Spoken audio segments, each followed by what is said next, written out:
Okay, thank you all. We'll call to order the working session of April 9th, 2024 of the Pinehurst Village Council.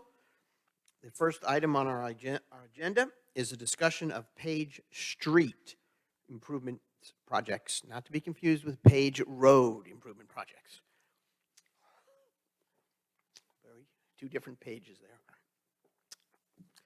Mike and Alex, thank you. Go right ahead. Thanks. Also not to be confused with Page Drive, which is a street off of Page Road that we maintain. Okay.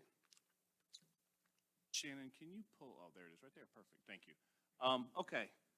So Page Street is an existing dead-end private road that extends off of Blake Boulevard and goes between the ABC store and the post office.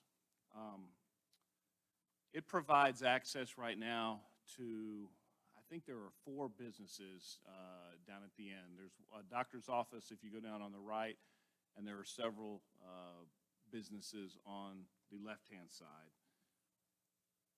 As I said, it's a private roadway. It is not in good shape. It is currently in pretty poor shape. I think an engineering report was done a few years ago that I was looking at. It estimated its life at about 40 years. It's been in use for about 40 years. There's potholes, there's cracking. It's a pretty rough ride if you've been down there. The current owner of the property had approached us a while back about the village taking the street over for maintenance. Typically, our process for something like that is we're not going to take over a road that's in that poor of condition. We would ask them to upgrade it, bring it to our current standard before we would take it over. And I will say, we've also had some meetings with the business owners at the end of the street there, and they're generally in support of the village taking the road over as well. If you look at this map right here is from the small area plan, just the existing street network. If you look at the proposed circulation plan, also from the small area plan in that area, you can see that Page Street right here is shown to extend down into these larger undeveloped properties to the south. I will note this note down here at the bottom that this plan is illustrative only and subject to change. But there was a need shown within the small area plan, or at least a concept shown to extend Page Street down into this area as well. And I may need Alex to talk a little bit more about the development of this area here in a minute. We received bids. I asked 3 contractors to provide us with proposals to upgrade Page Street to our current standard. And those bids ranged from $176,000, that was a low bid provided by Barnhill Contracting, to $227,462 provided by Turner Asphalt. So the low bid is $176,000 to upgrade that road. Mike, what does upgrade involve? So in this case, because of the condition of the road, we actually propose what's called full depth reclamation. It's taken up the old asphalt. It actually mixes it with concrete and uses that as the base and then overlays it on top. So to get a good base material with it and then an overlay on top of it. Are there any Water. Stormwater? What about stormwater? What would be provided in a rebuild there? As of right now, nothing. You know, there is curbing on the side. We do not have any pipes or anything proposed in there. It all kind of drains down towards the stormwater pipes and facilities that are on Blake Boulevard. So there's no known pipes to connect to? There are no known, correct. And there's no utilities along there either, is there? There is actually a water main within Page Street. Oh. And there is actually a sewer force main within Page Street that services the Food Lion bowling alley building down on Highway 5. Down the road. Mhm. So there are utilities within there. So cost is $176,000. That was a cost if we were to do the project. And what I guess I'm looking for some direction on, we've met with the owner, we've met with the business owners along there as well. I see it as we have three primary options. One, we can do nothing. We can say we're not interested in taking over the road. It can remain a private street.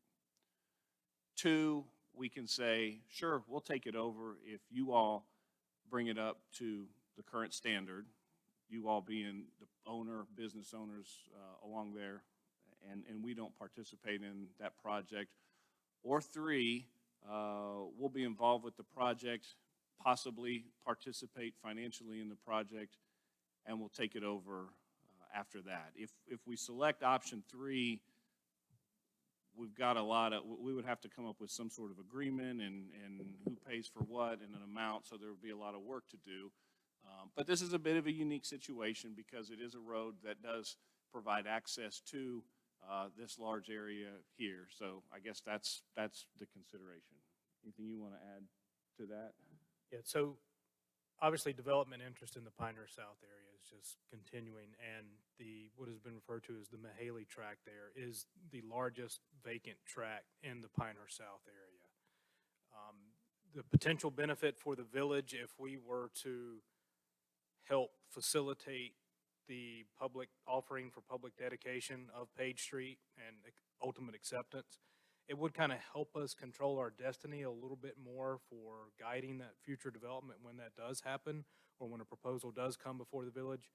Jack, you highlighted stormwater management, which there is none. We wouldn't require it. If it remains private, it stays that way. We have the potential to better guide stormwater management in that area if we have the connection from Blake to Page and what we would expect to be ultimate public network there within that greater development when it comes. And it's other than the area, if you look on the screen there, just south of Quail Haven, which is right where Mike's showing, all the way to the new road that's constructed as part of the Pinehurst South Cottages. That area right there along Blake Boulevard is the only other potential connection point that vacant property could have. Page Street, if it were to be upgraded to our standards and then again potentially offered for dedication accepted by the village, that's obviously another key connection point or could be a key connection point. But as Mike highlighted, the opportunity or how we could facilitate and get that is something we would have to iron out. But the intent here was to have council weigh in on what you guys feel would be an ultimate benefit if you feel there would be for us to participate in the upgrade of Page Street and hopefully for the offering for public dedication. Alex, I don't fully understand when you talk about being able to help guide our destiny, I think is the word, or the words you used. But bottom line, what advantage would it be to the village by us owning Page Street, whether we get it after they've met our standards or before that? We would be able to have more of a seat at the table and direction on how the connection goes to Page Street from the other part of the development there. If not, then the private owner of the Page Street now and private developer of that property would be able to work out whatever term of agreement. And of course, we would still have the opportunity to weigh in and review development proposal and approve it. But we would have less say-so, if you would, on how that connection, again, as Mike shows in this proposed circulation plan, that might not be the ideal layout of that circulation in that development as whatever proposal comes before us. But if we were to have it, it's probably not a great deal of directive in what we could say, but we would be able to facilitate a better circulation network if it were ours. I think it's huge. It really is. What's that now? I think it's huge. Okay. what I wanted to find was how does it control our destiny? And do you have anything to add, Jack, as to what Alex just said?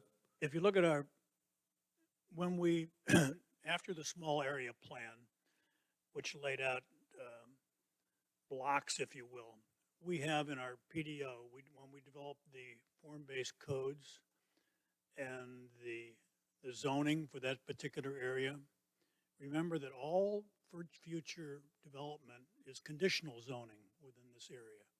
So the village has the ability to negotiate with the developer for those conditions which we feel are appropriate for what we wanted to develop. And those blocks, regulating blocks, are within the small area plan. For example, the regulating plan for the area along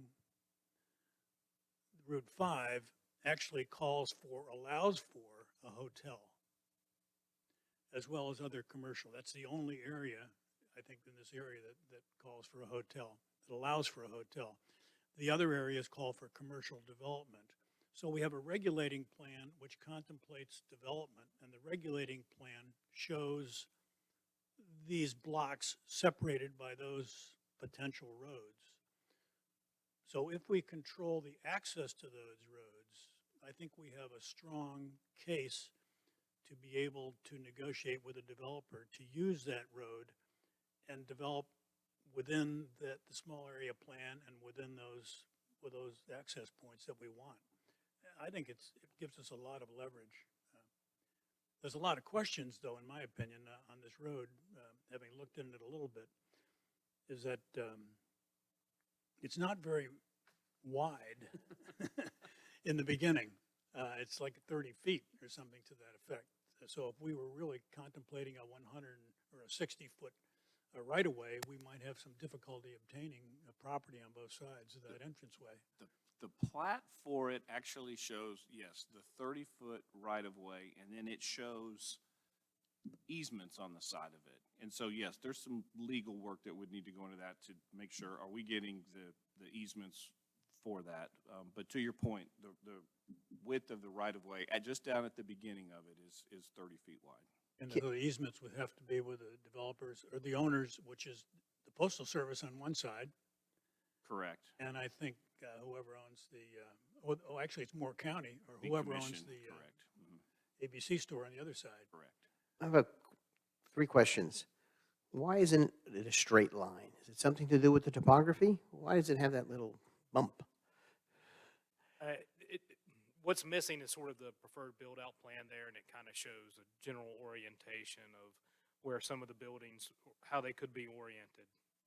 Okay, so it could be that way, or could be less of a, Illustrative only and subject to change. I saw the footnote, thank you. All area plan is full of illustrations. Yes, of well, wonderful development. We're getting near where It's the all going to happen. rubber meets the road here, no pun intended. Second question, what is Jackson Hamlet constituency? We have a member of the, on our planning and zoning board from ETJ there. Have they made any comments or offered any thoughts on this? Not on this particularly, because it obviously, any impacts down the line that would have circulation through or in their area would be addressed if and when that And were there's a able to proposal. be even able to Okay. come to fruition. Last question, what happens at Olivia Lane? Since we've just finished, hypothetically, paving and building this wonderful road, what does it empty into? It would be, so any future development that would come, again, this is, discussing Page Street there. Mm-hmm. That circulation, again, depends on how it's proposed and laid out, but the enigma of Olivia Lane is still going to continue to be the enigma that Olivia Lane is. But what we would hope to with future development in there is have the ability for more internal circulation on that area of Highway 5, and then other opportunities for modes of traffic and transportation to be facilitated back into the village, east, west, north, south. Help me understand, one thing that's not on this drawing is the railroad track. Where is the railroad track? On the east side of Beulah Hill Right Road. through here. Okay, All right, so it's, And as a practical matter, one of the values of Page Street is because you're not going across the railroad track, you're going to have to exit to Blake Boulevard or south to either Arnett or Olivia. And to Jack's point, the Pinehurst South Form-Based District Block G, maybe, that's on that side, it was dimensionally drafted with the zoning map to generally follow the parcel lines as well as, to Pat's point, not to curve and meander through there. It's a pretty straight angles all the way through down to the Jackson Hamlet community. So that would provide that street frontage that would ultimately be required for any development there to be right along the east side of Highway 5. The one proposal that went to planning and zoning that was ultimately denied, deferred or denied, is on the other side of Beulah Hill Road, correct? Who owns this land? The land is, we don't own, Pinehurst doesn't, it's privately owned. Page Street, or you're talking about the The vacant south land? of Page Street in the area of the dotted, So there are about 3 large parcels there, the largest one being the Mahaley tract, which is the one who has gotten all the interest in the past few years. And as we keep hearing rumors that somebody's going to knock on our door sometime soon, but but we nobody haven't has, seen anything. nobody has yet. Correct. And then there's about maybe 20 other acres to the south of that, I believe, that has the old abandoned, neglected, Belfont Hotel. thank you, Jack. And it's kind of been an area for vandals Well, as of late.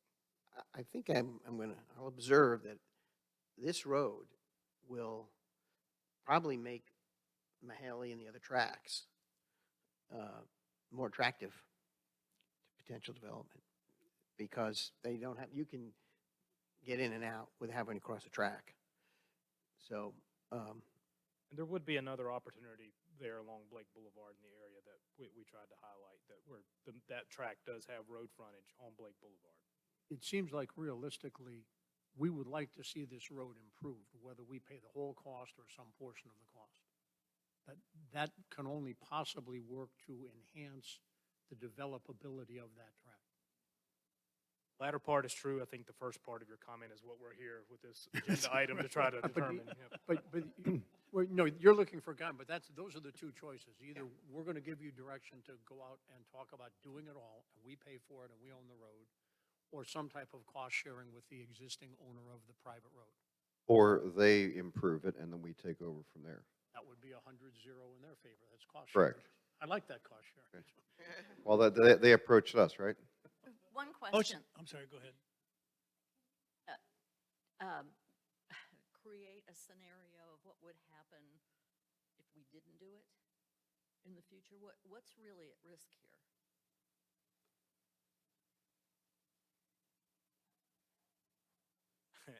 That's a good question.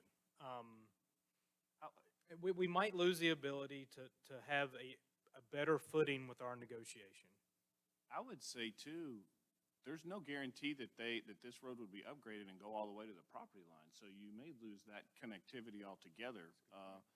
Because if we control that, we would run that road all the way to the property line to the Mahaley track line. But if we don't own it, there's no guarantee that that's even going to be able to be. They wind up blocking access. They could block access to it and put some shrubs in or something to where it can't go through. Or that track may want to connect through Arnett or something to that effect if they can figure out how to obtain those parcels.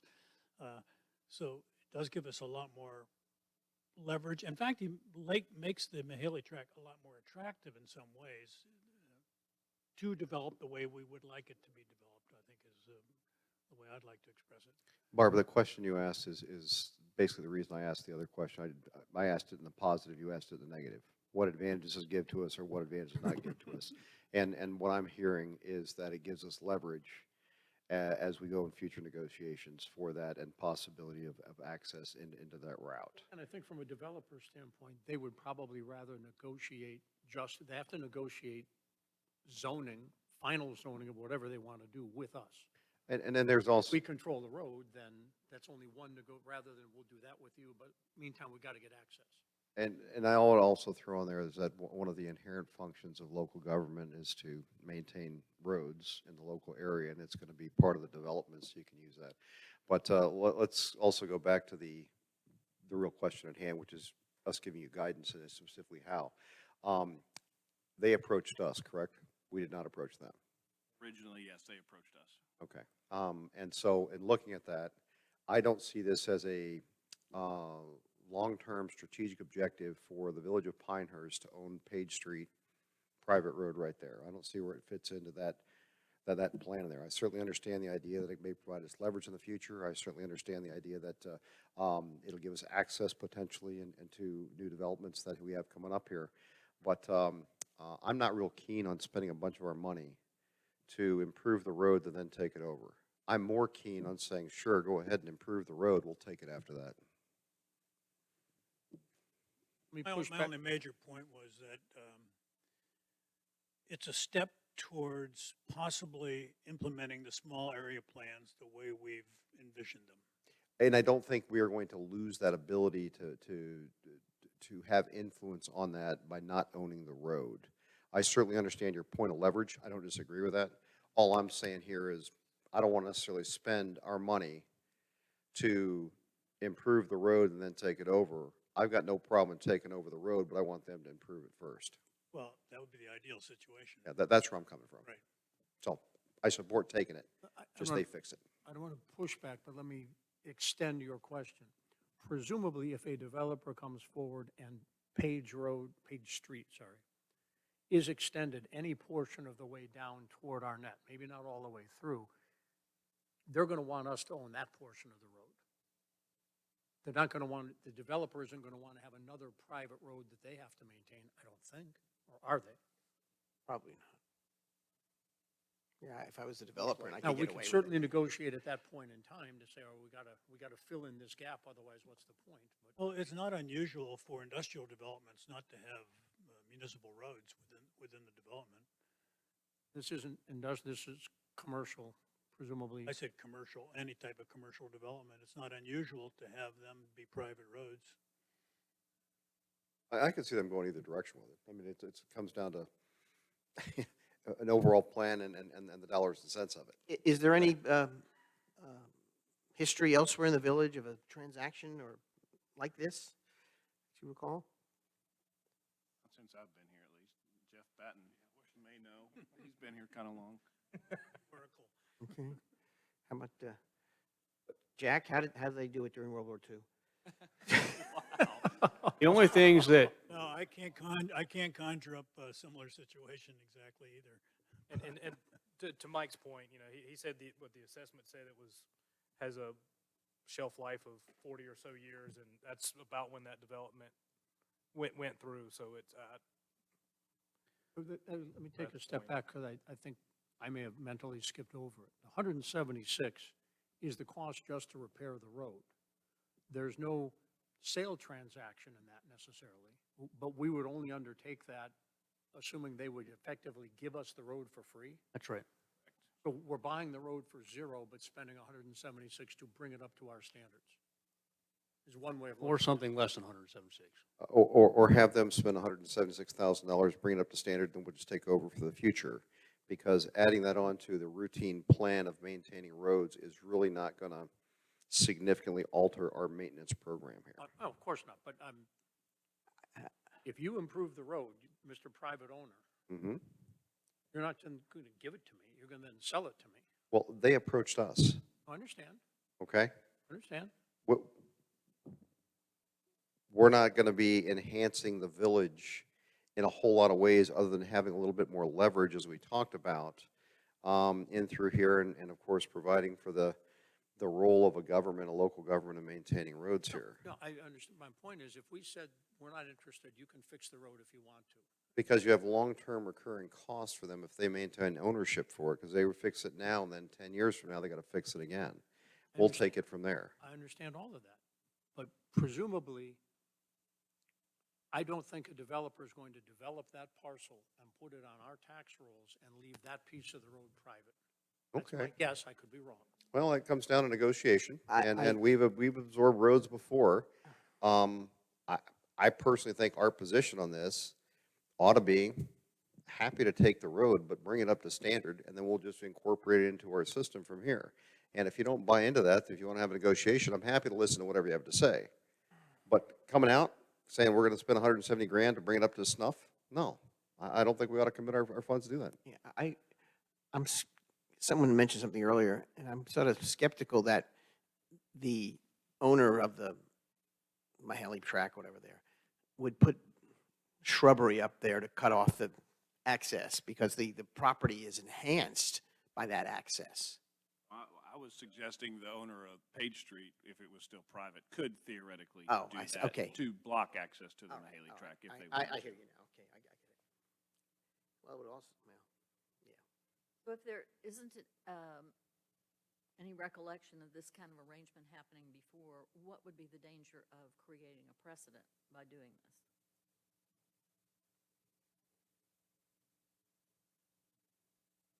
Question of continuing to be equitable and hearing such requests, right? I wouldn't think this is necessarily precedent setting. I think HPC granting COAs does not set precedent. The fact that we did this here and there's a different situation, we were looking at what was it, Midland Country Club last time? Correct, yep. Right? There have been some, at least one case in the not too distant past where we accepted a road. We didn't invest in it, but it wasn't to our engineering standards. In what is it, Spring Hill Suites? Spring Hill Well, the one Up Condominiums. there off of Spring Yeah. Lake. Like over in Yeah. Monroe Town. Jeff, I want to be clear, I'm not advocating that we do this. I, in principle, agree with you, but we don't get the road for free and they fix it. We'll have to buy the road then, if we think we really need to. And maybe they don't. Maybe that never gets connected and you go over in between the postal service and whatever's to the right of that, and no one ever goes through there. That's possible what's the also. likelihood of the status quo just remaining right now? Well, you have to ask, why they even approach us? I mean, Because- I would assume that there is some advantage to them to have the village take it over. If not, they would have never approached us, I agree with that. okay? And then I will, They originally wanted us to take it over and improve it. okay, and so So they- now we come down to the crux of it, which is basically it's money. And if we have to maintain a road that is being used by lots of other people other than them, you have, I'm assuming some folks go down the road that are not necessarily tenants there, and they would rather have the village maintain that. So it's a long-term recurring cost. And so what we are accepting on here, yes, there is somewhat of an asset because it is a road. But in my opinion, we're accepting a liability because we are recurringly having to pay to maintain this. So recognize it as a liability on there. And so for us to take it, I would ask them to bring it up to standards. And I'm happy to Ability, negotiate. but as a percentage of the 108 miles of road we already maintain, it's. Which is exactly in the reason why I have no problem taking it, because it falls into our competitive advantage of what we do. We maintain roads as part of the village. This is inherent to our function, okay? So I have no problem in taking it and understanding that that's going to be something we have to pay for in the future. But what I'm getting at is that it's not in any of the plans that I've seen before on strategic advantage to the village of Pinehurst to have it to spend our money on. So why don't they have them bring it to standard? We'll take it from there and alleviate you from any of the liabilities in the future. So what if we just took it as is? Would we be obligated internally? Would we feel compelled to improve it? I certainly would, yes. Well, I know you I would. mean, We do our first pavement condition rating on Yeah, that. it would on that fall. tract, that stretch of road, and we'd figure out it's probably the lowest or one Yeah. of the 2 or 3 Yeah, lowest. It It would would show be up right the away. lowest, And it or would- at least the bottom 2 or 3 lowest rated roads in Yeah. all of Pinehurst. So we would spend money on it in a year or two, most likely, regardless. It would get built into the annual road maintenance plan sooner rather than later. Yes. Now, the real benefit to having this road improved and so forth is really to the Mahaley tract, providing, quality access through a village-maintained road. And because they're probably gonna need, no matter what's developed in there, if it's developed as a full track, gonna need, 2 access points. Those 3 tracts of land that we discussed, Mahaley tract being the largest one, whomever the owners are for those tracts of land will benefit far more than, let's say, our folks in number 6. Absolutely. Okay? And so as we calculate this all out as to what we want to do here, again, I'll go back to the point of, I've got no problem accepting a small road on here and then agreeing to maintain it in the future. But I don't want to take an unimproved road. I don't want to, it's that much more of a liability you're simply accepting.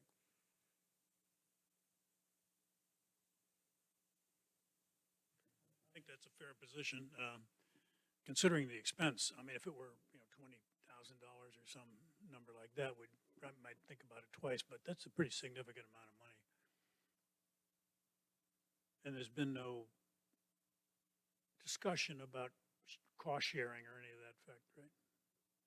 There have been some, I mean, when we've met with the business owners and the owner of it, yeah, there's been nothing specific, but Just yeah, a they've vague- asked would the village help with the cost of this, and that's why we're here. Not necessarily 100% of it, but some level of cost with it. I don't think it's an all or nothing thing. So if they would pay 75% and ask us to pay 25, is, Where's the break point here? right, Yeah, I was gonna say, is it the money or is it the amount? Let's grab them out of the sky here. What's the percentage we're going to look at? Okay, I go back to the same. Your number is 0. You don't My wanna pay number is anything. 0 where we start with, okay? Fine. And I don't want to commit the village funds to assist the 3 track owners there and the various business owners that are located there with their road, when we've got all kinds of other things that we can spend the money on. We just had an entire discussion about our budget, okay? They approached us. Yes, there is a benefit in the sense we have some leverage to it, but it is nothing that has fit into any of the strategic planning conversations that we have had in the past year and a half, 2.5 years I've been on council, anything that I've followed before. So Support the business community, support what? the business community. Thank you. And the scheme here, I'll put that about this point on it. I just don't feel it rises up to where we're looking at a $170,000 price tag. I'm happy to listen to anything, okay, whatever is being proposed and things like that. But I see this as a significant advantage for the landowners who are in that specific area, the business owners who are in that specific area. And it's not that significant of an advantage for the rest of the community. Is there a drop-dead date on a decision here? This is open-ended? Where does it sort of stand? Yeah, I mean, bids for now, the bids are good for 60 days, which is. No, I standard. don't mean to do it. Yeah, I mean, well, I guess for you the- you run the risk of the cost going up Oh, potentially, well, yeah. but What as is- far as the timing of it, you could help, what I'm thinking is that I do believe the big advantage here is the access it will provide for whatever development goes in there. But since there's nothing on the horizon, if we consider it at another future date, we may be able to have even a better deal. So if our direction to you is to do nothing, we're not interested, then you're going to call the existing business people back and just say, sorry. Not now. I would say we're Or not, would you say, definitely would you not care to make a interested. I mean, I think I Tell would them that if say they want to bring it up to our standards, we'd we're be. happy to take it willing to over take if it. you're bringing up, if you all will bring it up to our standard, but we're not interested in participating financially at this point. At That this would be the point. response. That is the message I think ought to be conveyed back to those business owners, which we are happy to take it over after you bring it back up to standards. Well, yeah, we'll consider taking it over. I don't know if I want to be happy. Okay. All right. the- I know what you're saying. Don't be wishy-washy in the sense, let's make a decision as to Yeah, what but guidance we're going to give the On staff. further consideration, I don't want to negotiate against myself, so I agree with you. Well, that's, Let's Jeff, see, if that's they come back, exactly, then that's they wanna put exactly the something on the position table, we've fine. taken in multiple circumstances where developers or developments, HOAs have come forward and said, can you accept our roads? They're obviously not up to standard. And we've taken that exact position. We're happy to take them once you bring it up to standard.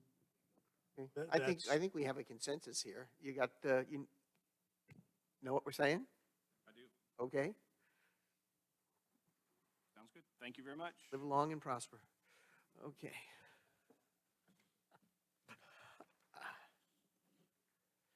Now, the next item on our agenda is a timed parking in the village green lot.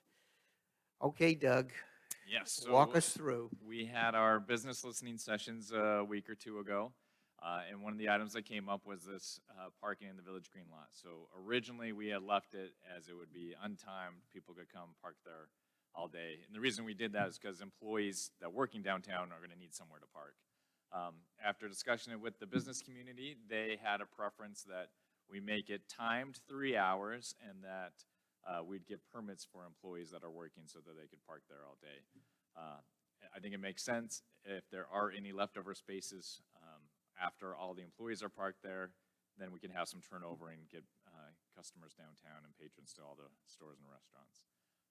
It makes sense. We would enforce it the same way as we're enforcing the other 3-hour parking. So we will have someone walking around downtown, making time marks on vehicles and making sure that they aren't there for over 3 hours. And while they're doing that, they just go through the village green lot and do the same thing to all the vehicles there.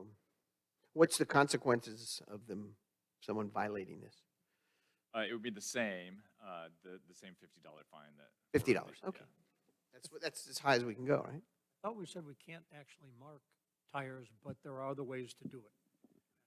Yeah, so I talked to our village attorney. There is the California District Court said you cannot do it, and another district court said you could do it, and our district has not said it one way or the other. So right now, it's constitutional here. We're doing it. We could potentially be the case that, makes it not. The test case, yes. Great. Mike Newman. So authorized users get a placard for their Yeah, bike we or would, something? and we'd probably ask them to put it in their back window, so it would be easy for Right. who's ever enforcing it to see it. Other comments? So. Did you get any opposition to? No, in the meeting, it was very well received. I wanted to follow up with the other businesses because there was only, 20 or so there. I sent out an email and no one responded to that particular item, so. It's an interesting, I think it's an interesting prototype for what could be done on a more general basis in the future. There's that as well. I agree. It's a test case. Eh, You would agree. I wasn't here, but Jeff Batten, who was here for all previous US Opens, did say that there was a system of permitting for employees downtown in the previous We one. had one, right. Anybody have any other suggestions or thoughts on this one? Like it. Okay, I think you've got the green light. Great, thank you. Okay, thank you.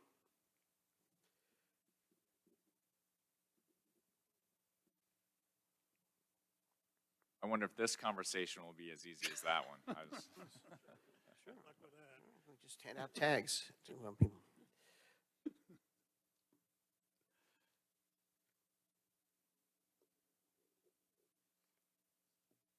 Let me know when you're ready. Just give me a second here.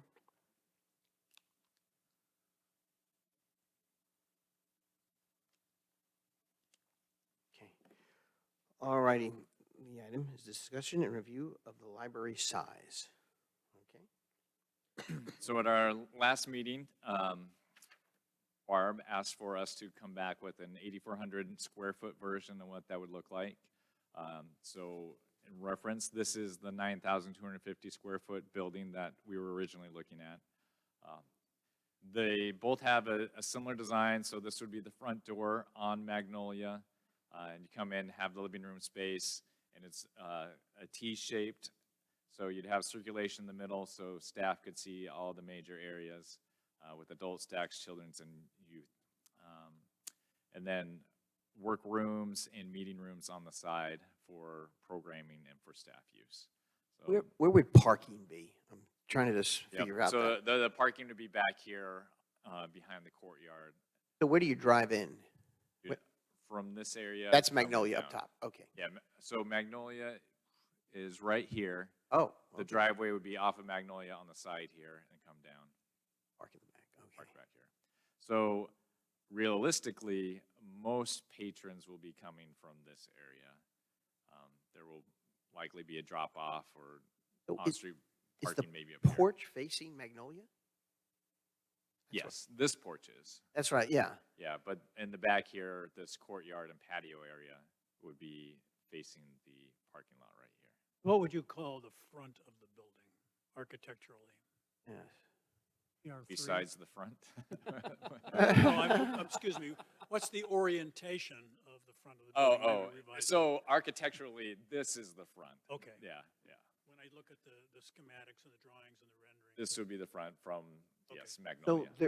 would there be street parking there for some people who could walk through the porch? Or is it, I'm just trying to figure out a patron that comes in. Yeah, yeah, What's we the- would have to have some sort of on-street parking or a book drop-off lane, something like that. Okay. So there would be a little space between the edge of pavement that's currently there and the front porch and Yeah, Be a we have sidewalk, book people that drop. are walking from the school or from the Community center, community center and. And that is on the curve, though. I mean, I think we need it, but that is the curved part of the road. Yeah, Those- and we have flexibility where exactly it stands, but it was almost directly across from the driveway of the church. But yes, it is kind of on a curve. and thinking downstream, if expansion is in our future? Yep, the expansion would be on this side, the top of the building, so that would kind of be the west side of the building. So our driveway would kind of be far enough away that There's room. there's room, and if you had to redo a driveway, that wouldn't be the worst. And case. are those little Ferris wheels, or those, Those are trees. they're trees, okay. I didn't know if they were picnic tables, or, I was just trying to figure As it a practical matter, it's not likely to be shorter to go from the parking lot in the rear. You're probably going to, if you're in the parking lot, you're going to come to the front. I believe if you're in the parking lot, you're entering this door right here and into the Okay, youth you are coming in stacks. through the rear. Okay. To the extent that there might be on-street parking, there'd be a number of people who are jumping in and out, just to be there for 5 minutes, 10 minutes or so. Yeah. Just one aesthetic thing. Is it wise to have stacks in front of the circulation desk if you're walking through that door? right here. So Or, yeah, you would need enough room that you can go around. okay, I just, Honestly, I mean, we can discuss it, but if most people, the intent was that this would be the living room area, kind of nice, where you walk into the building. Most people are going to be walking in this way, so maybe there's a little bit of you a flip, flip-flop. or- yeah. Obviously, this size is a lot bigger than that one, but we can play around with it if we wanted to. Stacks are not floor to ceiling anyway, I don't think. No, Would there be a, I think that's showing a conference table in the middle there, right? yes, it is. So oh, okay, so it's not, those stacks here, stacks there, and the table. And again, the furniture is all, this is just placeholders. Sure, It sure. it could be moved around. I'm trying to visualize a little more. Sunlight, windows, are they going to be high? So the reason is what I saw today with Barb at Scotland Library. I was very impressed on how much light came into their library compared to when we visited Moore County Library. It was a very I different, had that exact same it was thought, totally yes. different. It was, So you can see the regular windows that are in here. Yes. In the walls, but I do think that there will be some sort of other window. I don't know if it'll be just below the roof line. Right. Below the ceiling, Let's- or if it's skylights, but Okay. light is a priority. okay. And the low and the high estimate, that's not just building, that is furnishings and fittings as well. This should be all in. From memory from the September, there's like a $500,000 to $800,000 allocation to that. Yeah. They for- gave you a high and a low. Yeah, yeah. So the low is based on like $450 per square foot, and the high at $500 per square foot. That was the construction cost, but as I recall, they broke out the other components, which totaled something like $500,000 to $800,000, not. I per thought square foot. 550 is when we went up to. I'm checking my notes here, but Yeah, so Kind of 550 would be if we need to do a second floor, it's Oh, would be oh. more expensive. Okay, I see what it was. I scribbled out, a cost of square footage would be there's a 550 option, but I didn't get into the Just floors. round numbers, 9,250,000 square feet times 500 square feet is going to be 4.6 million construction cost. Right. The and then- remainder being, Yep, okay. the FF&E, there's a contingency, there's the architect's fee, that makes up the difference, yep. Okay. So also, Pat mentioned this to me in an email. The building is 9,250 square feet. The usable space is less. Like the actual walls, they take up actually quite a bit of space. It was like almost 500 square feet. But, I gotta tell you that we've been discussing this library for about a year, long time. half, 2 years. I have never seen anybody not count the walls or whatever the heck they're discounting here at the end. That was a very odd number. I mean, when you buy a house, they talk to you about the square footage. They don't say, oh, but don't count the walls. I mean, it's just an odd number to be presented with. That's all I'm gonna say. I don't know where that came from. it'll be a little more clear on another slide. Go ahead. Okay, so this is the original 9,250. Right. Any other questions on this? Nope. Okay. So the next one, this is what the architects came back with at 8,400 square feet. Same general idea with the T layout, with the living room, stacks, adult and children and the youth. Some of the rooms got switched around a little bit, but generally staff space over here. This is a programming room, a meeting room, some storage. Now, can you go back to the other slide for a minute? Oops. The courtyard, it seems like two different courtyards. Is there a reason to that? No, One I looks, mean- are those steps on the 8,400 square feet? This is yeah, these are steps. So So you're parking and then you're walking up steps, and I'm sure there'll be an ADA ramp and all that, but, yeah, this is just for illustrative purposes. okay, I copied that line from Mike. I understand. You saw what happened to his proposal, but go ahead. So again, same general outline. A few things we might want to change here, like Audrey suggested we flip the programming room and these meeting rooms, just so the program room is next to the children's stacks. I think that makes a lot of sense. We could do small Yes, changes yes, like that. yes. But in general, same idea, same general layout. This is the comparison of where they eliminated space Yeah. to get to the difference. So the living room took the largest cut, Right. about 240 square feet.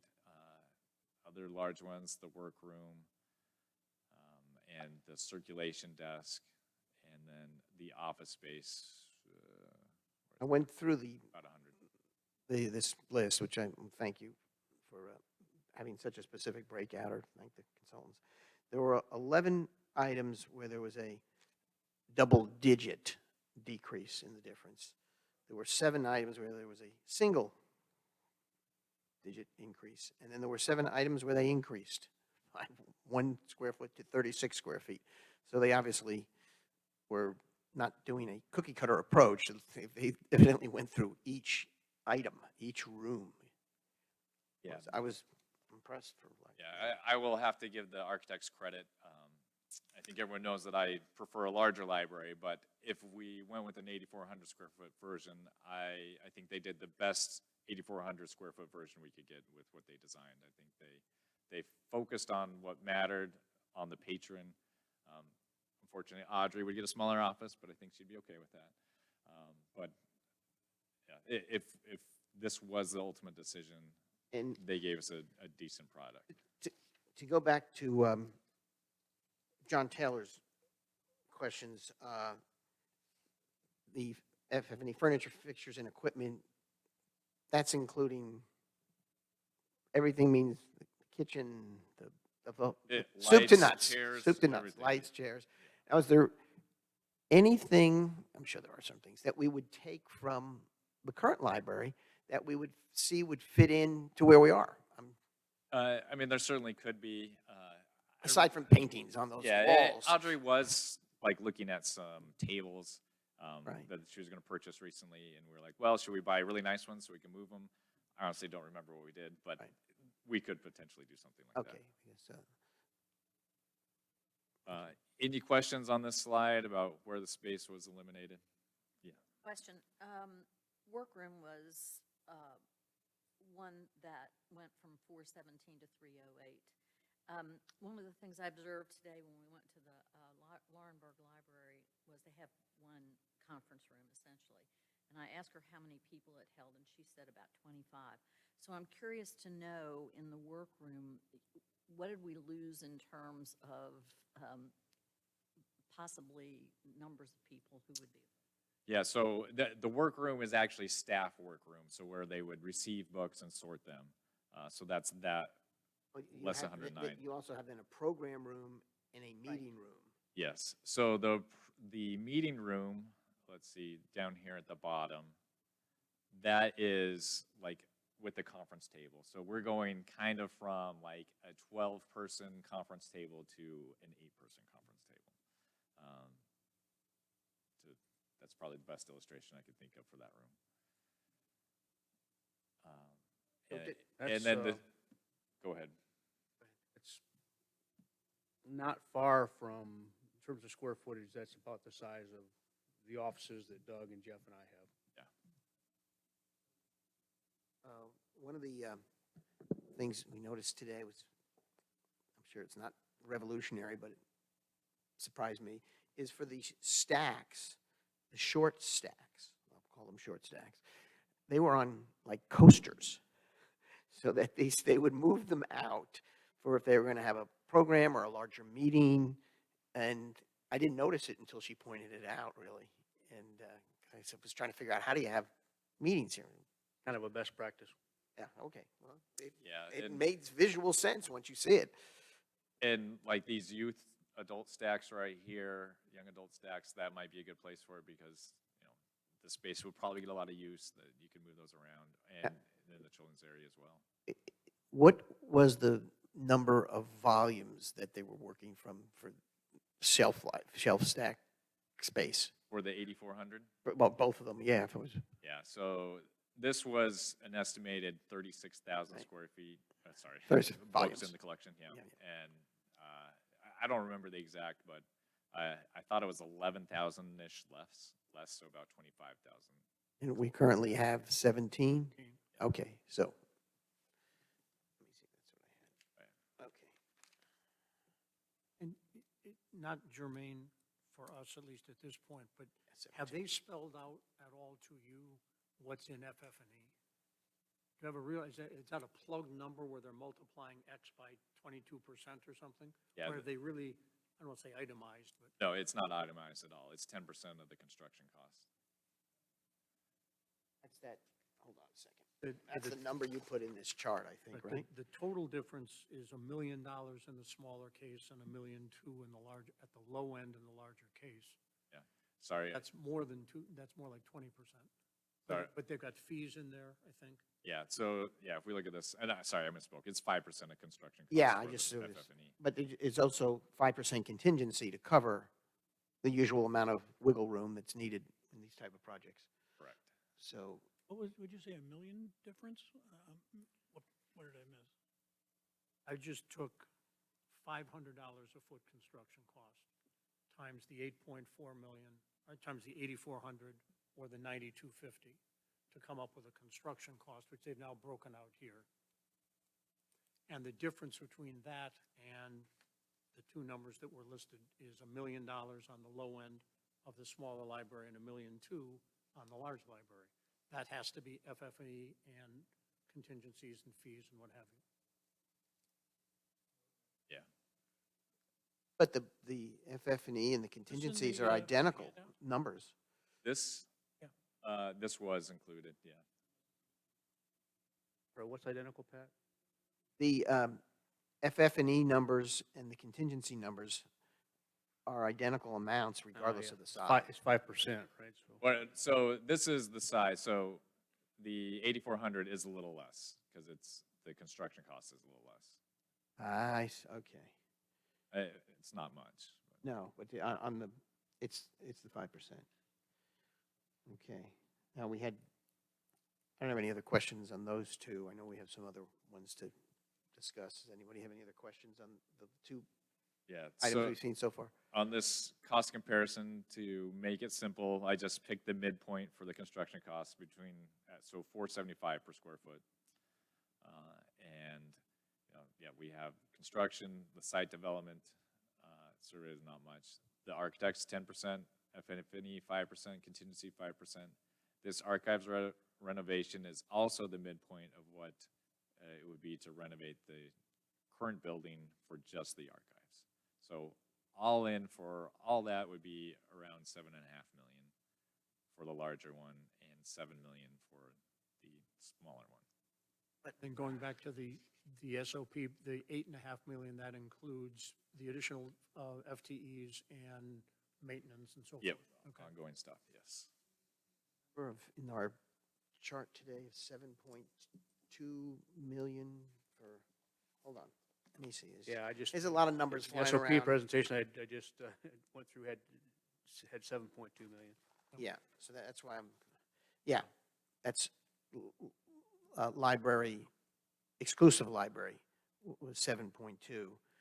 And then we're making a good guess on the archives of 1.8?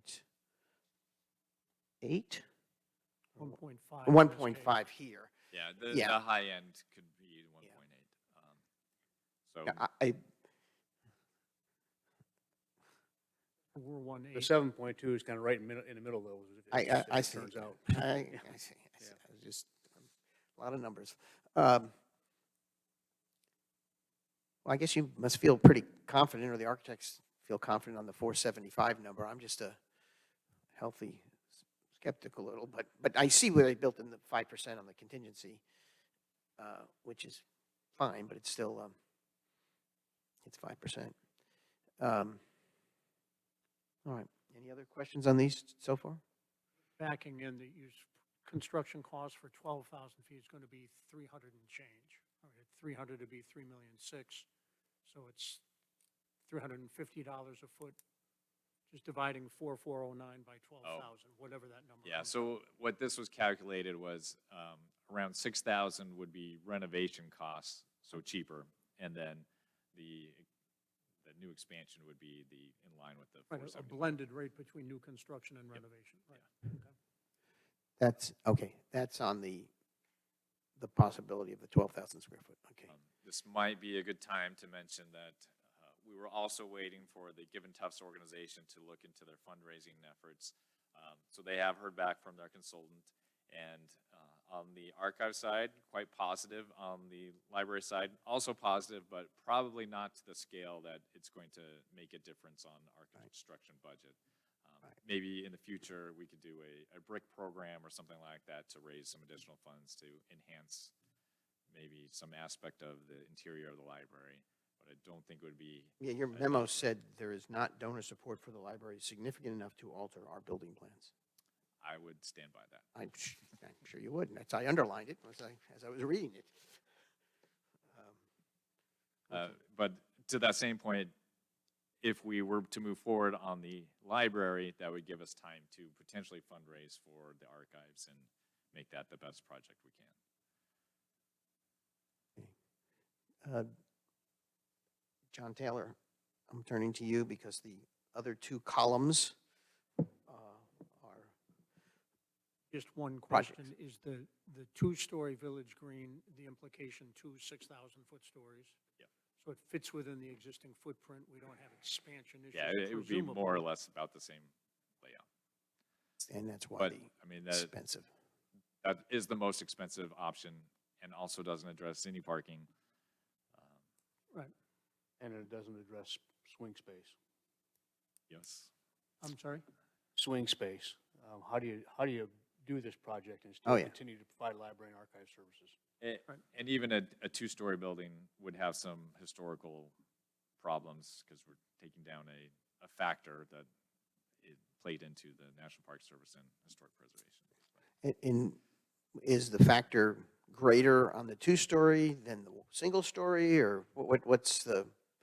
This is just me speaking, but I think the National Park Service would be more okay with a two-story that stayed in the same footprint. But I'm not the, If I had to guess, that's subject to the renderings and the exact design, with the scale, materials, and so forth. Yeah, well, this may be the right time to talk about National Park Service and the conversation I had. As you know, I had a pretty good conversation with Ellen Rankin back in February. And we discussed, among many subjects, the fact that an option that was being considered was to retain the library on the Village Green. And not just retain it there, but options were being considered to expand the current building, either on a single-story basis or possibly a two-story basis. And first of all, she said, you know, they're very happy with Pinehurst the way it has come out, you know, with the cultural report and so forth. So that really helped our position with the National Park Service greatly. But they continue to be concerned with, as they have been forever, with the Village Green. And so she reminded me that not only they have been concerned with the integrity of the Village Green and that it is the most significant contributing factor and an essential component of the National Landmark status. But she said that as we go forward with different ideas on the library that we just talked about, they could provide, she called it technical assistance, but I think what she really, she clarified that a little bit in the sense that she can provide some design guidance, but not without something to look at. In other words, she'd like to see, they would like to see renderings of any new or addition to existing structure, or renderings or additions to new structures. And most importantly, they would always be looking at its effect on the streetscape and also its size and mass and scale. And you know, having been on the HPC, those terms are important, difficult to define, but important. And she did reference me to Dr. Turkia Lowe's letter of March in 2015. Now that particularly Dr. Lowe is the chief historian of all the National Park Service and the Deputy Federal Preservation Officer, so her say is extremely important, and she has taken an interest in Pinehurst in the past. But she reminded me of her comments, and I'm going to read those to you, if that makes sense. Village Green. This was listing the things that are the most important to them, and it's the top. Village Green is the highest challenge to the integrity of the district. As noted above, the Village Green has suffered a considerable loss of integrity and faces future threats, additional threats including possible church expansion and possible library expansion further into the green. Further changes that diminish the historic integrity will result in a recommendation to the Secretary of the Interior to de-designate the current NHL status. So she just reminded me of those comments, so I thought that was, keep in mind that we're dealing with people who know the community, understand it, willing to help, willing to be accommodating, but I think that they would look upon a significant expansion of that building on the Village Green as with alarm, I guess is the only way to express it. And I've said before, I will repeat again, I'm not suggesting that we take any material risk in that regard. I don't think that's not why we're here. I've been told by people at the Village Chapel when they did their expansion a year and a half, 2 years ago, that they never heard anything back from the NPS, and that was a pretty big building. That's much larger than we're talking about, and it was brand new. It wasn't an expansion of an existing facility. I'm not advocating we take risk here. I'm just pointing out that if we were talking about adding a Starbucks or something like that, I think we would be on a quick road to getting a no from them. We're talking about expanding a library. It's kind of a core, back Jeff to your core, core maintenance of, maintaining roads as a core function of village government. I don't know. I don't want to take risk with them. I agree. I don't want to take risk either. And I agree with your comment there that a library is a civic function of a local government. And I think the focus needs to be away from the village green for any changes and focus more on the other sites we looked at.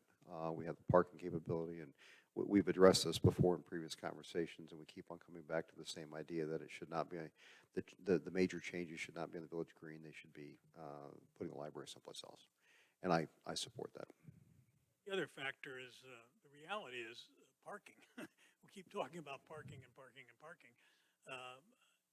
Can you imagine events of any size being held in that building, during the day or whenever? And parking is already an issue. I think that would be a disservice to the community to. It just doesn't fit. And let's just recognize it doesn't fit and move on to putting it in a different site. The other thing I would add is that I assume that these two options on the village green would require that we find temporary location for both archives as well as the library.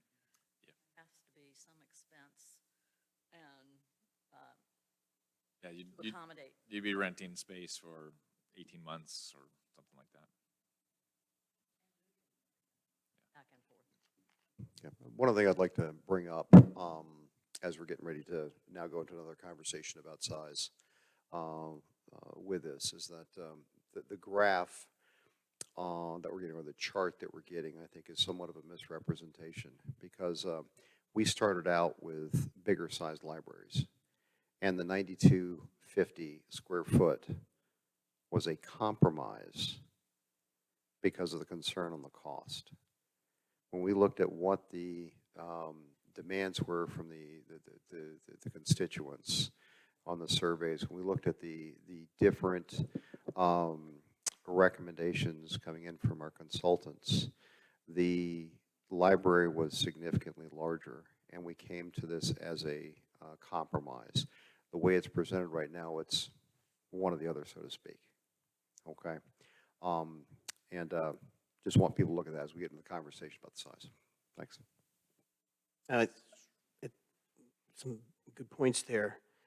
And one of the things that as we talk about cost, we went from 3.7 million in May of 2021, was in our SOP plan there. And then we went to 4.6 million in April of 2023, and that was for the library and the archives.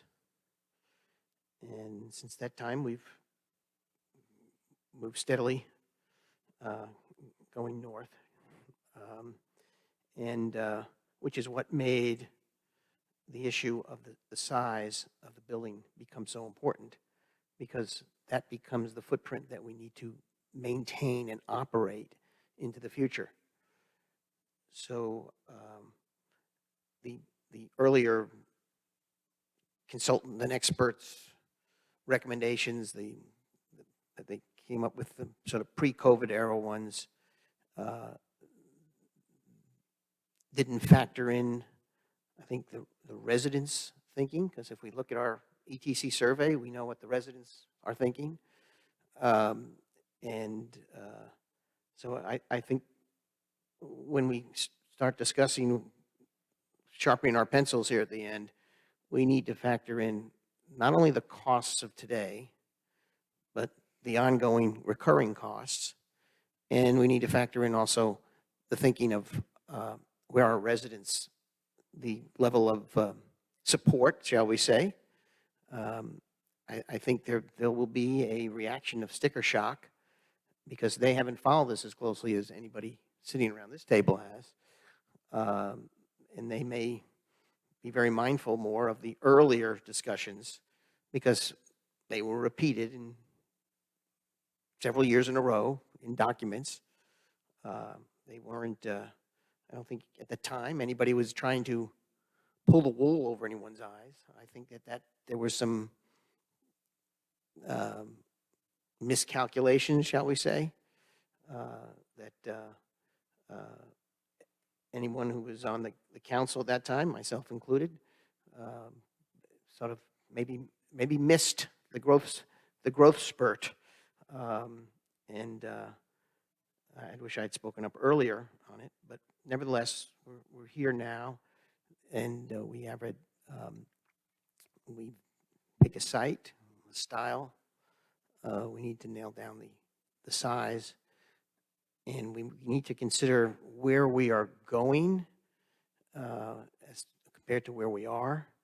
We just had a little brief discussion about parking, which is sort of a topic that kills anything other than moving to another site, because for 60 years there's been no parking at the library.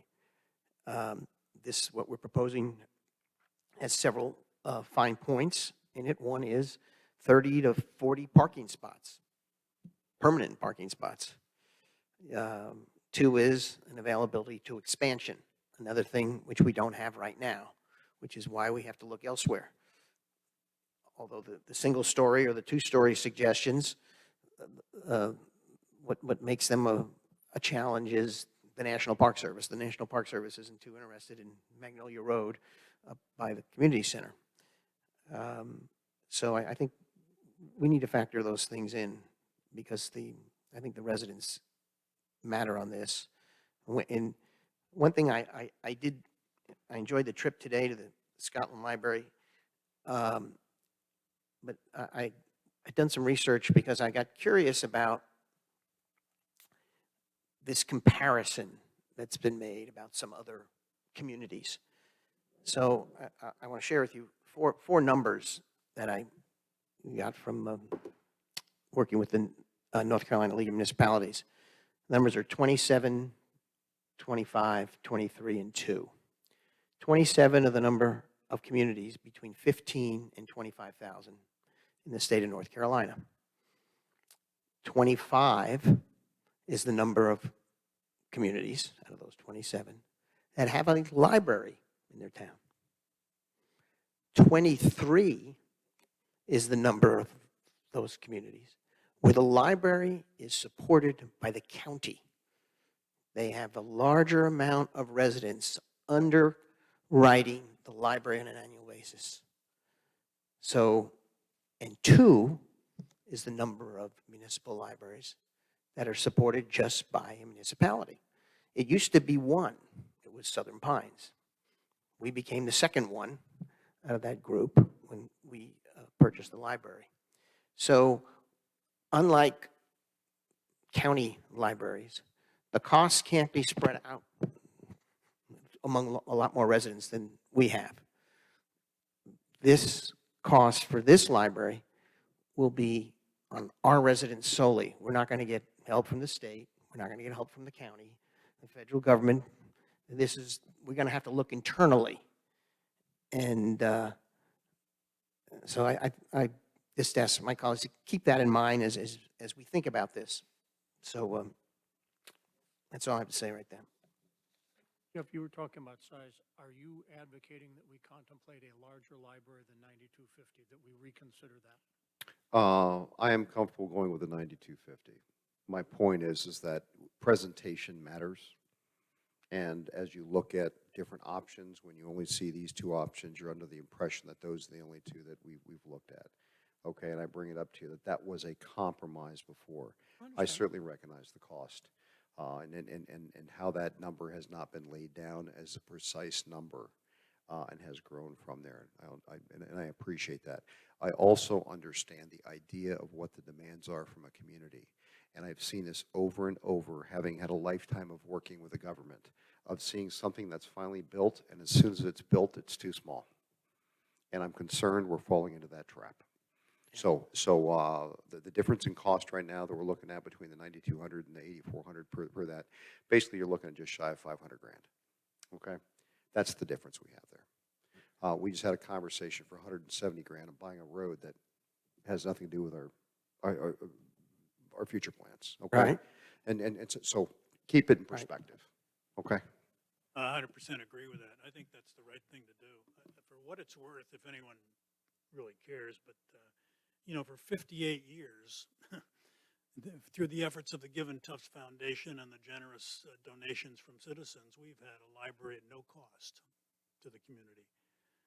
And now we're finally stepping up to the table and doing what we should be doing, which is provide library services to the community. And I think 9250 is a size that will provide a building and a facility and the atmosphere which is worthy of the community, and quality and a character that we need in Pinehurst. I think it's the right thing to do at this time. I have one thing to add, and that is that today when we were at the library, I talked to the new director. That library was just renovated in November of '23. And I asked her what she would do differently, what she would add, what she didn't have. Because what they have is so much better than what they did, but what she suggested were more meeting rooms, study rooms, while their facility is very open and very bright, and that's their biggest draw. It's also their biggest drawback because of noise. They can't, they've even had patrons coming in asking them to build another floor so children could be in a different place. So I think that the concern about starting out too small is valid. And I think that's something we need to keep in mind.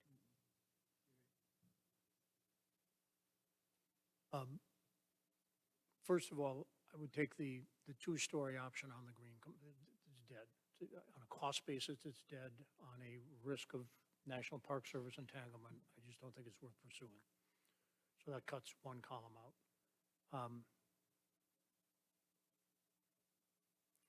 And this has gotten identified as my proposal, which it actually wasn't. It was Doug's proposal in an Congratulations. email back to me.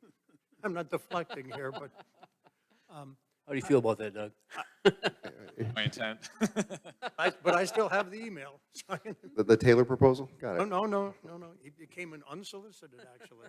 I merely said, having opened Pandora's box, I want to go in.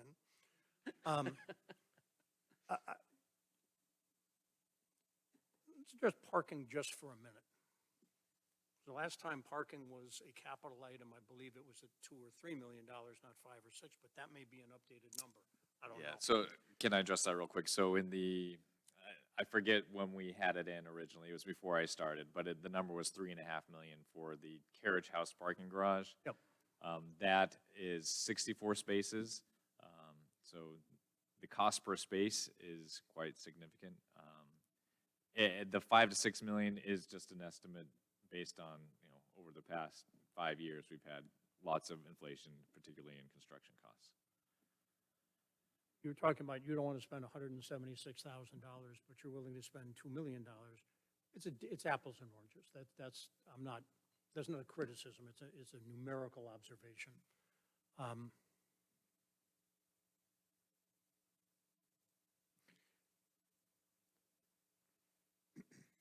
Now, all these numbers assume that the renovation in the current building, within the current footprint without expansion, is that correct? Yes. Which I support, by the way, okay. I'm sorry. This archives renovation amount, this 1.56? Yeah. Yes, so within the existing footprint of that building. Or I do think the designs that I've seen, and this is in the future, I think, a little bit, but I do think the designs I've seen as to the partitioning and the use of the space could be adjusted, but that's down the road a bit, because that's definitely second after this decision. In the archives, you mean? Yes. Yeah. Doug, are we not assuming in the renovation that we do what I'll call the infill on the sides, which is not substantial, but Yeah, so I did not build that into the archives renovation cost because it was, their estimated cost increase was like $800,000 and we got like, I forget the amount of square feet, but it was like 200 or 300. And it really It was wasn't like an terribly office or useful. two, yeah, Storage area and I think an office. as it is, if we renovate on the current site, we're virtually doubling or maybe even more than doubling space allocated just to archives when we get to that point. Oh, yes, definitely. I envision that building being a multi-purpose building with regards to archives and museum and potentially the Welcome Center, I think it could serve us well in that regards. I think I have, yeah, so our initial thoughts anyway were a lot of the archives items still stay back here. We have more room for displays where the current stacks are. This would be more of a history of Pinehurst Museum, and this would be, you know, also displays for history of Pinehurst, but maybe also a little more golf focused. And then our Welcome Center would be here in this little area. Needs to be fine-tuned, I believe. Yeah, yeah. Yeah, we're not going to do that tonight. I mean, I would No, argue that no. the USGA is going to have lots of golf-oriented. We have to have Agreed. some because it's important in Pine, but I don't think we have to go overboard in the golf-focused portion of the museum in that building. One Agreed. man's Use opinion. that space to do exchanges with Yeah. them. Exactly. Well, as we've talked, there has to be some synergies between the two and maybe with the people in Dornoch as well. Yep. I guess if we play, so I'm sorry, back to parking. On the average Tuesday afternoon, whether it's in April or July or any other time of year, I don't think there's going to be a parking issue, except if we assume that with a new renovated building, a combined archives and library, we develop more programs, and these programs are successful, then I would admit that you could see an increased demand on the average Tuesday. Doesn't have to be children's story hour. I have no idea what it would be, but hopefully it will be something, because I think that's but if I remember, Oakley Collier was initially hired to consult on programs more than square footage and architecture. Not to say they don't do that. I don't remember that. IQ was definitely on the program. They were programs, not in Oakley Collier. I may be confusing Yeah. that, so. Just given the amount of public input that we have heard, which as a percentage of total population is still not that great, I admit, I hate to give up on the option of doing something on the green until maybe we've got a rough rendering that we could show to the Park Service. If they're raising flags, we're done. I don't think that should take that much longer. To me, $2 million is worth thinking about. It won't necessarily be the final determinant. And if we have to spend $7.5 million or $7 million, look, all these numbers are subject to renegotiation. We don't know what they're going to be when we actually go out to ask a bid for contracting. John, you mentioned $2 million. That's the difference between the 5.4 costs. Is and that- 7.4, 7.5, yeah. But that- but that what $2 you're, million what you're actually getting is less square footage. So Understand. you're taking that square footage down even further. But as some people have pointed out, if you build 9,000 square feet and you have another 8,000 square feet in the archives, you now have 17,000 square feet that have to be staffed, maintained, and so forth. And the 20-year cost of that is substantially more than just this.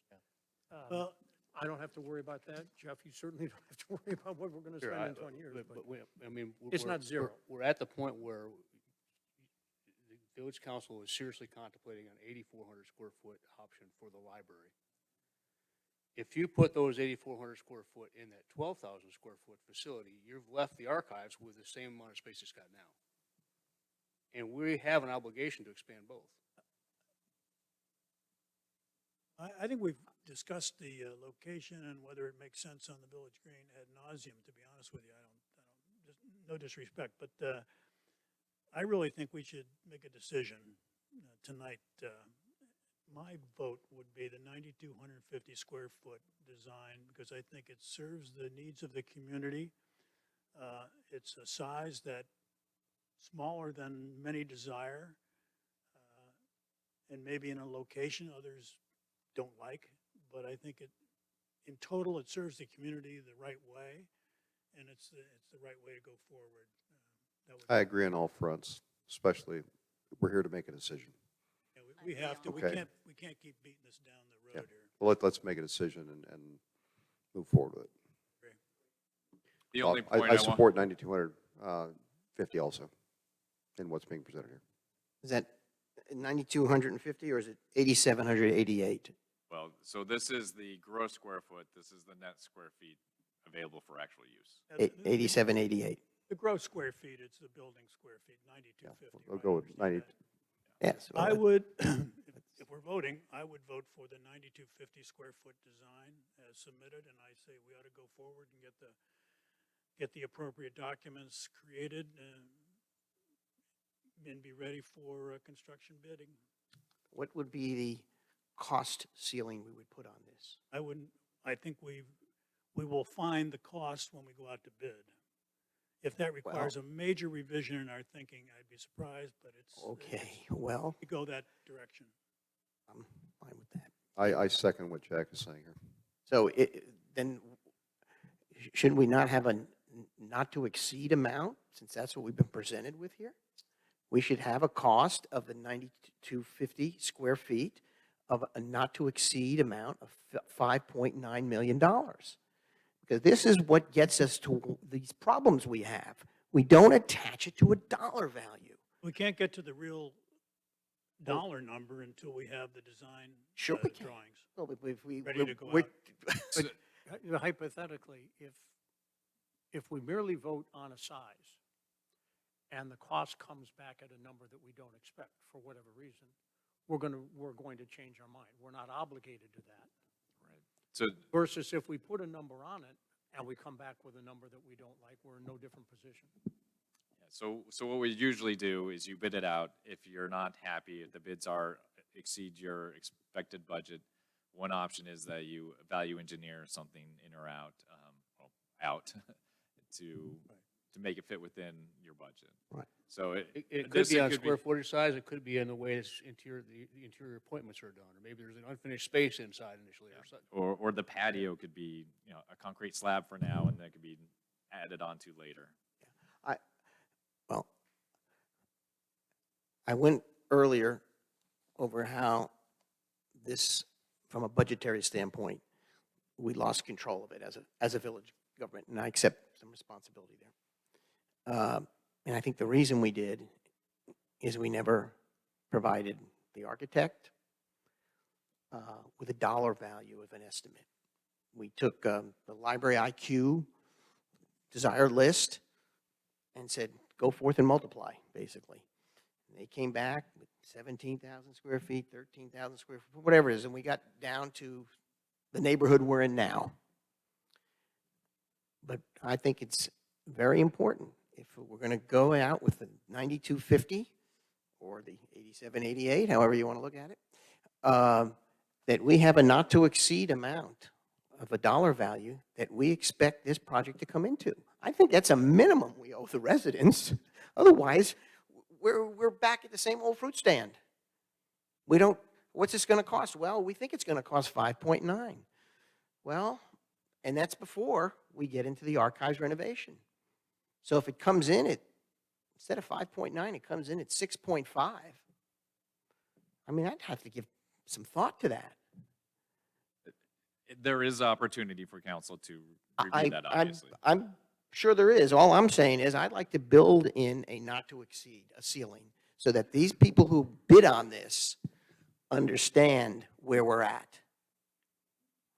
That would be quite unusual. Isn't, I'll ask the experts here, don't we normally create a document that describes the design that we're looking for, or the material and/or the product we're looking Create the for, and then we requirement. look for bids late, and the bids come in, and then we adjust either the product or we, Yeah, Well, I mean, make an they'll adjustment design from it to the light switches, and then they price that out. with their we're not cost gonna estimators. do Corian, we're gonna do. We're gonna get one yeah, design, it's something gonna be else. done by Oakley Collier. Then it's gonna go out to bid for construction folks. They're gonna come back with how much it costs to do that. Exactly. A detailed cost But too, where you have the well, option. I've seen it done other fashions where, unfortunately, we're working in the public realm here, so this is not how it worked on major projects in the federal government. You would have internally your number, your cost that you wanted to hit, didn't want to exceed. You go out for bids with the requirements you're seeking. In would come bids. There's always the low bidder, okay, and there's always the high bidder, and then there's a bunch that are sort of close to what you were thinking it was about. And then you make a selection, but that's because you knew internally what your numbers were because of what you had to operate. We can't do that privately, but it's a public document, it's a public discussion, and we ought to put a little, and I'm, look, I was skeptical of 475, but I'm buying in on it now. All I'm saying is 5.9, if that's what it is, and the 5.97, it's $6 million, let's be realistic. At $6 million not to exceed, I think that is a reasonable expectation for us.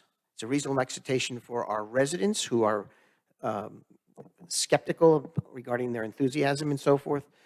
But and it honors our commitment that we have to build a library and expand our library.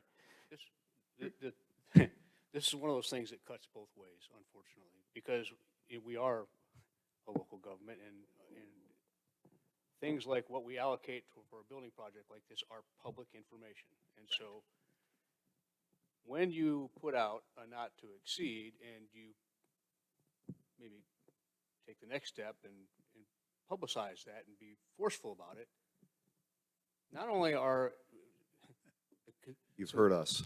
the folks that are bidding are informed by that, Right. and that can help us and that can hurt us. Both. Because there's not a strong incentive to go well under that, because they know we've allocated that much for the project. No, that is the trade-off of the public discussion of it. I get You that. put in a ceiling on there. I think it helps the bidders on that versus us overall. I have no problem in looking at the numbers and say, okay, internally, I'm looking at what the cost is, and it should not exceed a certain amount. You say 475, okay, maybe it's 450, maybe it's 500, whatever the case is. I don't want to publicize a not to exceed number. I do think we ought to use the process that's been used in the past. I think it puts us in a stronger position. Get the bids. We'll discuss it from there. If we need to lower, we can lower. If we don't need to lower, then we don't lower. Okay, we'll talk about that. But I think we need to move forward with this, and let's use the process we've used in the past. So therefore, what we would be asked to approve is getting a specific plan for a specific size. That size. That's It is all we're- size, yeah. That's all we're asking for. On that site and location. A design at that site with, site plans and everything like that. And are we simultaneously asking for the archives renovation or just the library? I don't I think think we're we ready. do just this first. I agree with that. And then, Library. we have 2 years, well, not quite Whatever. 2 years, but some time to do it. I think after we award any contract is when we should turn our attention to specifics on the archives. Yeah, I agree. I do think, as I suggested last week when we were talking generically about capital, that we can improve the speed at which decisions are made. So I don't want to be arguing against making a decision tonight, except I wouldn't bother me to go one more meeting. Is there any way to actually understand, because the 475 is the same number that was being used 6 months ago. Is there any way for us to understand, is that really a realistic, is that the same number Oakley Collier would still think is actually real? Yeah, I confirmed that with them. They feel like the range 450 to 500, it will be in that range. So no inflation in that period of time. The only They knew that we is wouldn't be doing this for another year when they gave me that number. The only guarantee is if we keep beating this can down the road, it won't be 475. It's going up. Right. That's- Delay will be expensive. Oh, yes. it's always the case. The only time it hasn't worked that way is in the invention. Yeah, and if it was the invention of fire truck, handheld it's going to commuter. go up 24% in It went 3 months, 24%. yeah. Well, I rest my case. It was 24% since we met at Christmas time. Now, the fire truck, but the fire ladder truck. Well, I'm willing to, if that's what people want, 9,250 square feet, but I'd like to see us put a not to exceed dollar amount. I think that is the one safeguard we can build in. And if the vendors don't, they say, well, we can't build it for that.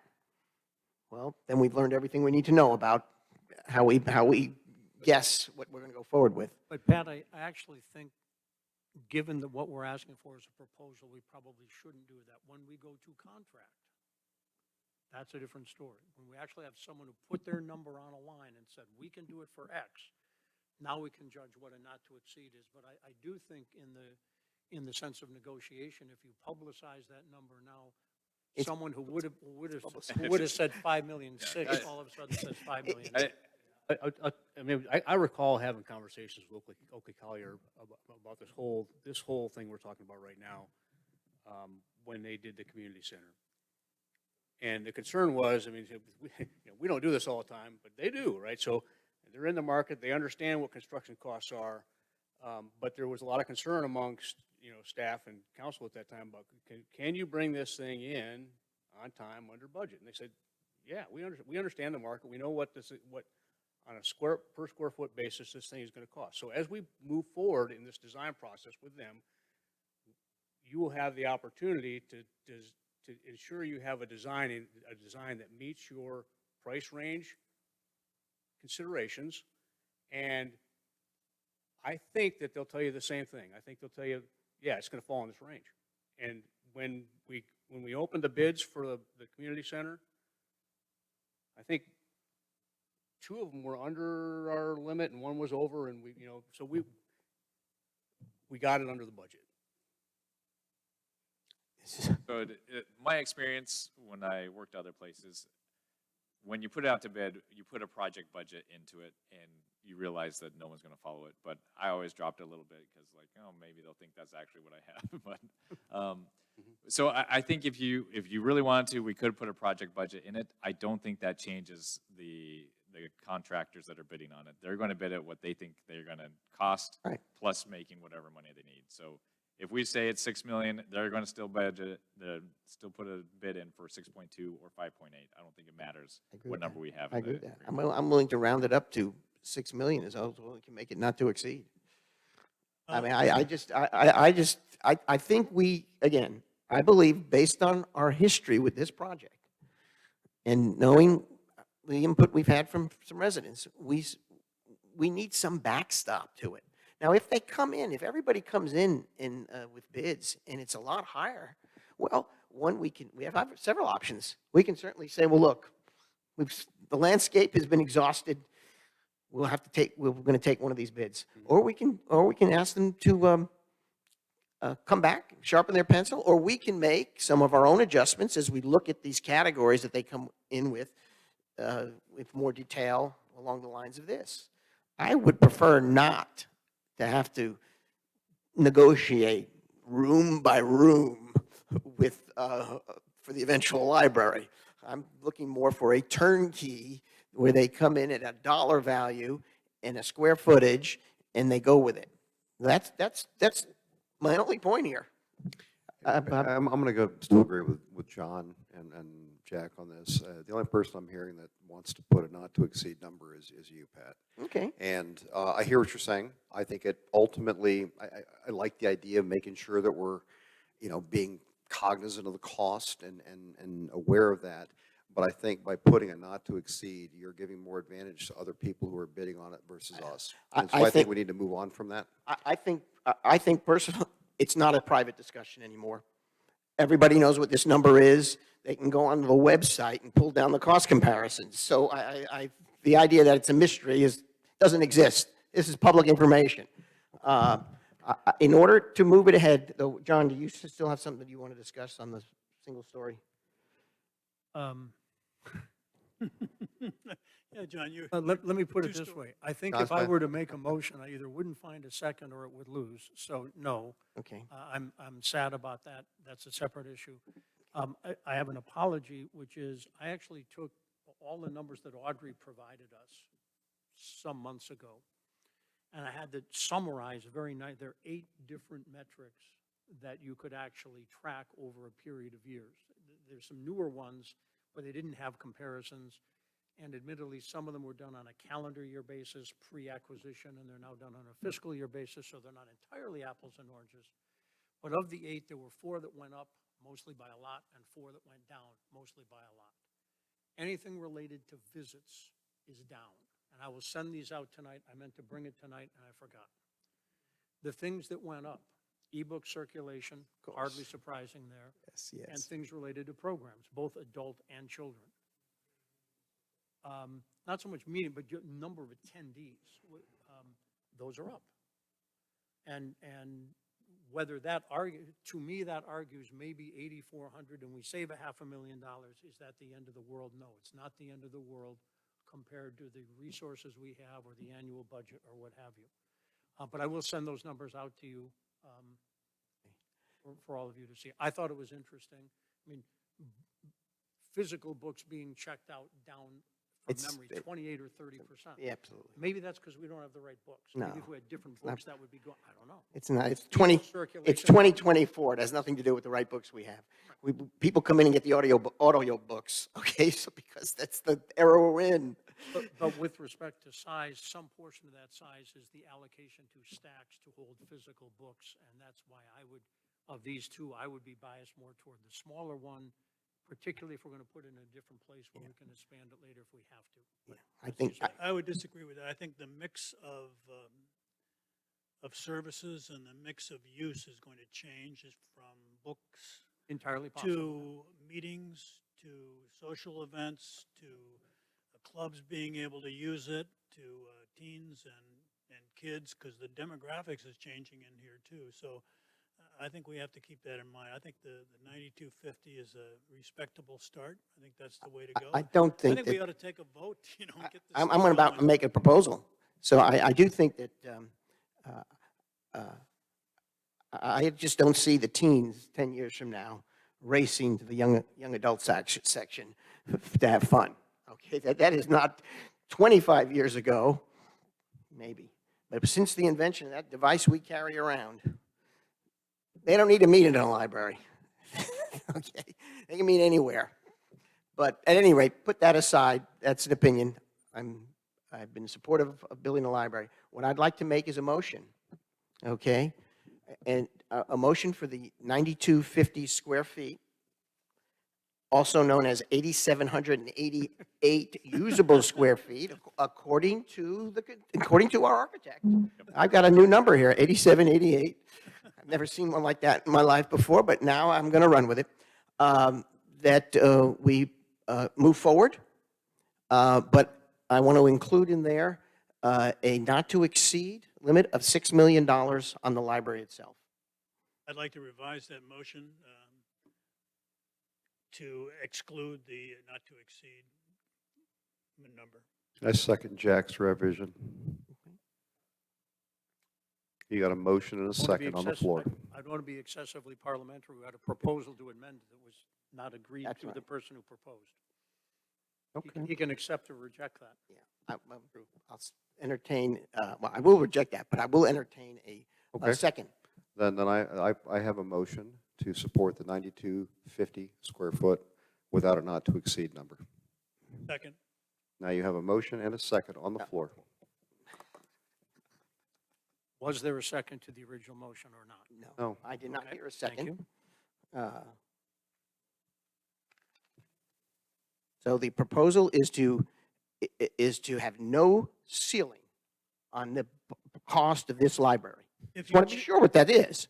Well, if you That's not the choose, you proposal. could make a motion to amend or that motion. Yeah. Then that has to be seconded, and then that has to be voted on. Yeah, well, I try not to play a lot of games with this. I mean, I understand, but I've been very precise of what I've been advocating, and that is the costs of surrounding this for the last 2-3 years have been nothing but going on an accelerator, and we in the past have refused to tap the brakes on this. I'm trying to tap the brakes, and I understand if the rest of the council doesn't feel that way, but I'm well, then if you understand that, why do you keep pushing it? But Pat, Okay. because I think it makes a lot of sense. Well, I understand that. All You've right, made your that's- point. You've yeah. made your point. We Right. listened to your point. Yes. We haven't agreed to it, but we Right. listened to you. We gave you the due respect of that. Now, how long are we going to spend here tonight and renegotiate that? Well, the motion is to get a proposal. The motion is not to sign a contract. correct? Exactly. Right. We have to give them direction as to what we're doing here. So is it 9250 or is it 84? Well, Made the motion. And the motion's for 9250 on there. And it's And it's been with a, not having a not to exceed.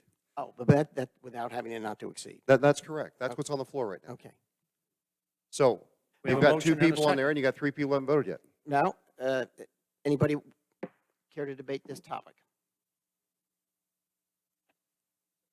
Does anybody care to debate the motion that is on the floor right now? Call the question. Hearing no requests from anybody to debate it? Okay, then the motion. No, no, no, you haven't asked for a vote. You have to have Ask a for vote. a debate. I did, but nobody, You have not asked for a vote yet. Not ask for a vote. I haven't. I asked for a debate, if anybody wanted to debate on it. And that's why I'm looking. If nobody wants to debate putting a ceiling on this, then there's no debate about it. So now, hearing that, all those in favor of adopting 9,250 square foot building on Magnolia Road without a price tag on it, because there is no price tag on it. We have a public discussion of what we're asking for, and the world will be able to see that. But for some reason, obviously, I haven't been able to convince my colleagues that we ought to formally put that out there. So now I'll ask for those who want to support that.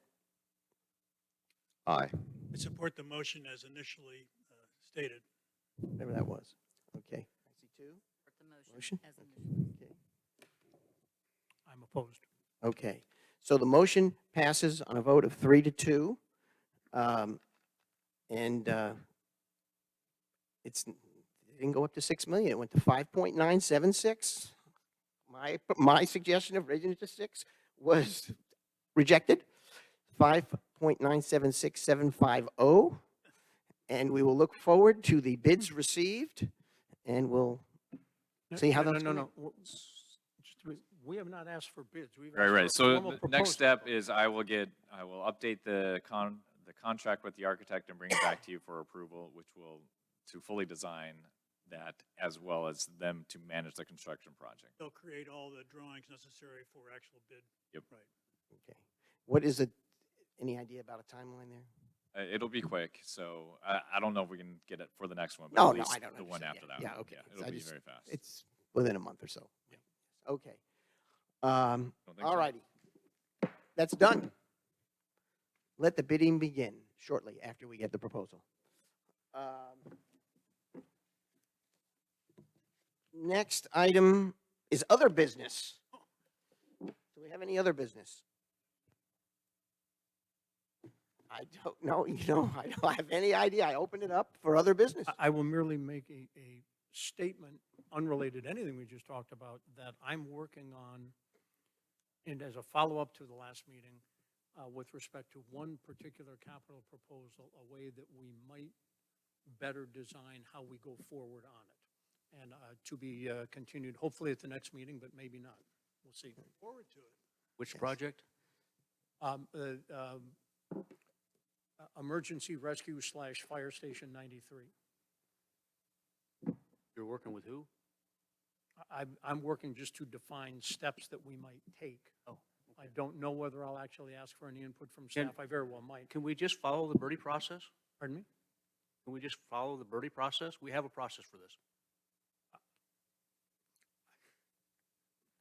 I didn't want to engage in a conversation, Jeff. Well, I tell you what, I'll call you tomorrow and tell you what I have in mind. Okay. Okay? And we'll go from there. Okay. All right? I would also acknowledge Matt McKirahan, who spent a little more time with me earlier this week, and I'm smarter about things than I used to be, so the learning curve is not flat. Okay. Any other business? Hearing none, is there a motion? I make a motion to adjourn the work session. Second. So be it. And now how about a motion, well, we adjourned the work session, so we're motion to go back into the regular session? No. No, we don't need to do that? No. We're done. We're done.